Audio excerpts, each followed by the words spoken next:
No Eu Fiscalizo Entrevista, nós vamos conversar com Guilherme Pinheiro, pós-doutor em Direito e Democracia pela Universidade de Coimbra e consultor legislativo na Câmara dos Deputados, com atuação em telecomunicações. Obrigada, Guilherme, por participar aqui do nosso programa. Prazer é meu, Fabiane. Guilherme, por que a internet ainda é tão cara e ruim em algumas partes do país?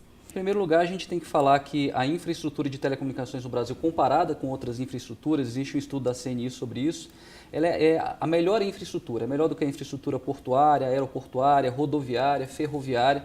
Então a gente tem que dar um pouquinho de crédito para essa infraestrutura. Dito isso, é claro que existem serviços que não atingem regiões mais carentes, então você tem uma desigualdade muito grande das regiões norte e nordeste em relação à região sudeste, por exemplo. Se você for pegar a densidade de acesso à banda larga por domicílio do sudeste, ele é quase o triplo da que é no norte e nordeste. Então, esse tipo de desequilíbrio e desigualdade ainda tem que ser uma questão combatida por políticas públicas do Brasil. E o que isso acarreta? A desigualdade de acesso à internet em banda larga ela pode ter várias consequências, né? A gente pode enumerar 3 rapidamente. Uma é a questão educacional. Se você não tem acesso à informação, você não pode pesquisar, desenvolver, estudar. A outra seria uma questão de acessibilidade a serviços governamentais, governo eletrônico, seja pagar uma conta, uma multa, impostos, enfim. E também um caso seria dessa economia compartilhada, fazer parte dessa economia compartilhada, seja oferecendo produtos, bens e serviços, fazendo um networking, e isso aumenta o valor, lógico, das pessoas no mercado de trabalho. E tudo isso é muito afetado pela falta de acesso à banda larga, né? Existem estudos, por exemplo, do Banco Mundial que mostram que cada 10% de penetração, de aumento de penetração da banda larga, isso aumenta também 1% do PIB dos países. E para países mais pobres essa relação ainda é muito mais próxima. Então, por exemplo, tem estudos no Brasil que mostram que para cada avanço de 1% na banda larga, você aumentaria até 1% do PIB de determinados municípios mais pobres do Brasil também.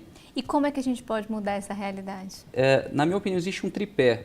São impostos muito altos e elevados. Por exemplo, o Brasil tem uma carga tributária das mais altas do mundo em telecomunicações, passando de 40% chega a 45% na média.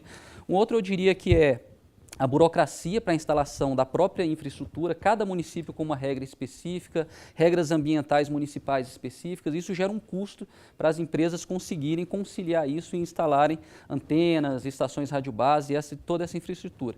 E por último, eu diria que é o ambiente regulatório. A lei que existe hoje, ela precisa ser revisada e tem esse projeto de lei que está em tramitação no Senado, mas ele vai resolver esse problema? Ele tem alguns pontos polêmicos também, né? É um projeto de lei, na minha visão, necessário, não é uma solução cabal, não vai resolver todos os problemas da banda larga, mas ele tende a trazer uma quantidade maior de investimentos, né? Então ele toca em 2 eixos centrais, esse projeto de lei. Um é transformando as atuais concessões de telefonia fixa, digamos assim, né, em uma autorização.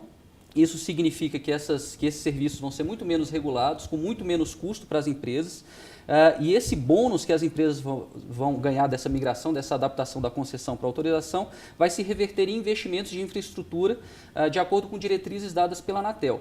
E essas diretrizes, a própria lei diz que tem que ser para ser feitas em regiões onde não exista competição, exista pouca competição, e para diminuir as desigualdades regionais. E a questão delas incorporarem alguns bens, né? Como é que fica isso? Esse também é um ponto bem discutido, né, em relação ao projeto de lei. Foi uma questão também muito polêmica.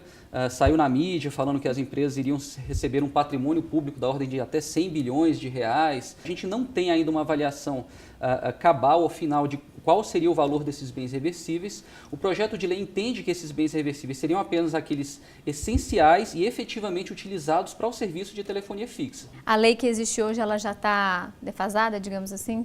A Lei Geral de Telecomunicações ela tem 20 anos, ela teve o seu mérito na época. A quantidade de investimentos que ela gerou são de 900 bilhões de investimento de infraestrutura até hoje, né? Então foi uma lei que teve o seu sucesso, mas ela já está fazendo água em alguns pontos e nesse ponto da concessão da telefonia fixa, isso realmente ficou obsoleto. A gente tem que mudar o foco da telefonia fixa para a banda larga e esse é o objeto desse projeto de lei. E ele traz segurança jurídica para as empresas investirem quando ele faz essa mudança da adaptação da concessão para a autorização. Como é que você avalia hoje a infraestrutura no Brasil? Ainda está longe dos países desenvolvidos, mas ela está num estágio intermediário. Ela, digamos assim, a velocidade de conexão da internet média no Brasil é de 6,8 megabits e é uma velocidade ainda baixa, mas já bem acima do que a gente teve alguns anos atrás. Então o Brasil está subindo junto com o mundo, mas ele precisa correr atrás porque ficou atrás muito tempo. E a gente pode dizer também que o acesso à internet também é fundamental para o exercício da cidadania hoje em dia. As pessoas precisam ter uma qualidade boa da internet. Sim, é verdade. Existe uma política pública, um programa chamado GSAC, que ele tem 5.500 pontos espalhados em todo o Brasil de acesso à internet, justamente nessas regiões de fronteira, remotas e onde não existe o acesso à internet normal, oferta de banda larga, para que as pessoas possam ter acesso a esses serviços governamentais. Então, tirar uma carteira de motorista, pagar determinados tributos, tirar um documento, certidões, enfim. Como que as operadoras atualmente elas podem exercer esse papel no processo de universalização do acesso aqui no país? É a questão do investimento mesmo em rede, né? Que eu acho que vai ser favorecido agora por esse novo projeto de lei, pelos termos de ajustamento de condutas que a Anatel vem tentando fazer com auxílio do Tribunal de Contas da União e que também seriam instrumentos, fora várias outras políticas públicas que existem no Brasil, para levar esse acesso a toda a população. Qual que é a perspectiva para o futuro? Dá para melhorar esse cenário?